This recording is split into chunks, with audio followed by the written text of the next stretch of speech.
Good morning everyone. Today என்னுடைய லஞ்சுக்கு என்ன நான் சைட் டிஷ் ரெடி பண்ணியிருக்கேங்கிறத உங்கள்கிட்ட இப்போ காமிக்க போகிறேன். சின்னதாக ஒரு மாங்காய் துண்டு எடுத்துக்கிட்டேன். மாங்காய் துண்டு அந்த மாதிரி குட்டி குட்டியாக கட் பண்ணி எடுத்து வச்சுக்கிட்டேன். 2 பச்சை மிளகாய் எடுத்து வச்சுக்கிட்டேன். இங்கே பாருங்கள், 2 பச்சை மிளகாய், கொஞ்சோண்டு இஞ்சி ரொம்ப ஸ்மால் பீஸஸாக கட் பண்ணி வச்சுக்கிட்டேன். இஞ்சியை சரிங்களா, தேவையான அளவு உப்பு எடுத்து வச்சுட்டேன்.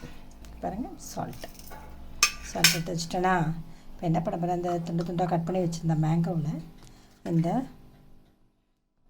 குட்டி குட்டியாக கட் பண்ணி வச்சுருந்த மிளகாவையும் பச்சை மிளகாவையும் இந்த ஸ்க்ராப் பண்ணி வச்சுருந்த இஞ்சி தூளையும் அதில் போட்டுட்டு இதுக்கு தேவையான அளவு சால்ட்டு போட்டுட்டேன். பாருங்கள், ரொம்ப ஜாஸ்தியாலும் சால்ட் போடக்கூடாது.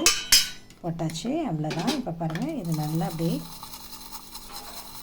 குளிக்க விட்டுடலாம். சரிங்களா, குளிக்க விட்டுட்டு தண்ணி எதுவுமே ஊற்ற தேவையில்லைங்க. எப்படின்னா இந்த சால்ட்டில் இருக்கிற தண்ணியே என்ன ஆகும், சால்ட் வந்து அப்படியே நீர்த்திடும். அந்த மாங்காவோட இஞ்சியோட சேர்ந்து அது தேவையான அளவுக்கு தண்ணியை அது கொடுத்துடும். சரிங்களா, அவ்வளோதாங்க, ரெடி ஆகிடுச்சு. இதை நான் என்ன பண்ணுவேன், அப்படியே கவர் பண்ணி மூடி வச்சுட்டா வச்சுக்கோங்களேன். அழகாக கரெக்டாக நல்ல உப்பு காரம் புளிப்போட ரொம்ப நல்லாயிருக்கும். இதை வந்து மத்தியானம் சாப்பாட்டுக்காக நான் அதை தொட்டுக்கிறதுக்காக எடுத்து வச்சுருக்கேன். சரி, இப்போ மத்தியானம் சாப்பாடு என்ன சாப்பிட போகிறேன்னு கேட்கலையே நீங்கள். இங்கே பாருங்கள், நான் ரைஸ் வடித்து வச்சுட்டேன். இங்கே பாருங்கள், குக்கரில் இருக்கிற ரைஸு ஒரு குறைஞ்சது ஒரு 4 கரண்டியாவது எடுத்துக்கலாங்க. 4 கரண்டி சாப்பாடு எடுத்துகிட்டேன். சாப்பாடு பாருங்கள், நல்லா அழகாக குக்கரில் தான் வடிச்சிருக்கேன். அது கூட தனித்தனியாக இருக்குது பாருங்கள்.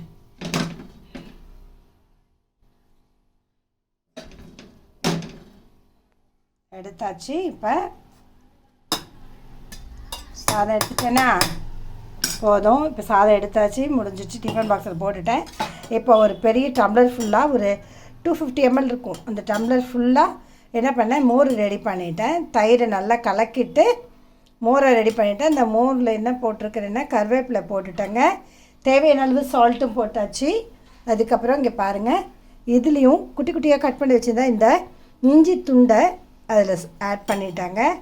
ஆட் பண்ணிவிட்டு நல்லா கலக்கி விட்டுட்டு இந்த சால்ட்டெல்லாம் நல்லா கரையிற வரையும் நல்லா கலக்கி விட்டுடலாம். கலக்கி விட்டுட்டு இப்போ என்ன பண்ண போகிறேன், இந்த சாப்பாட்டுக்கு பார்த்திங்களா, சூடாக வடித்த சாதத்தில் இந்த நான் ப்ரிப்பேர் பண்ணி வச்சுருந்தேன் கருவேப்பிலை இஞ்சி சால்ட்டு எல்லாம் போட்ட மோர் என்ன பண்ண போகிறேன், அப்படியே ஃபுல்லாக இதில் ஆட் பண்ணிட்டேன். சரிங்களா, ஆட் பண்ணிவிட்டு இப்போ டைம் வந்து 7:30 ஆகுது. நான் என்ன பண்ணுவேன், இதை மத்தியானம் 1 மணிக்கு சாப்பிடும்போது ரொம்ப நல்லா வந்திருக்குங்க. சாப்பாடு நல்ல டேஸ்ட்டாக நல்ல ஒரு லைட்டாக ஒரு சூடும் இருக்கும். அதே மாதிரி இந்த தயிரில் உள்ள அந்த வெண்ணெயெல்லாம் அழகாக நல்லா அப்படியே மிதக்கும்னு வச்சுக்கோங்களேன். அதுக்கப்புறம் கருவேப்பிலை ரொம்ப நல்லது, நமக்கு முடி வளர்ச்சிக்கு ரொம்ப நல்லது. இஞ்சி நல்ல டைஜஷனுக்கு ரொம்ப நல்லது. இங்கே பாருங்கள், இந்த மாதிரி ஃபுட்டை நான் ஏற்கனவே ப்ரிப்பேர் பண்ணி வச்சுருந்தேன்.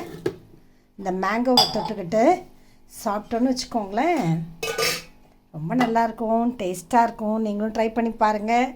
இந்த வெயில் காலத்துக்கு ரொம்ப ஒரு நல்ல ஒரு அபரிதமான ஒரு நல்ல ஃபுட்டுங்க இது. ரொம்ப நல்லாயிருக்கும், டேஸ்ட்டாக இருக்கும்.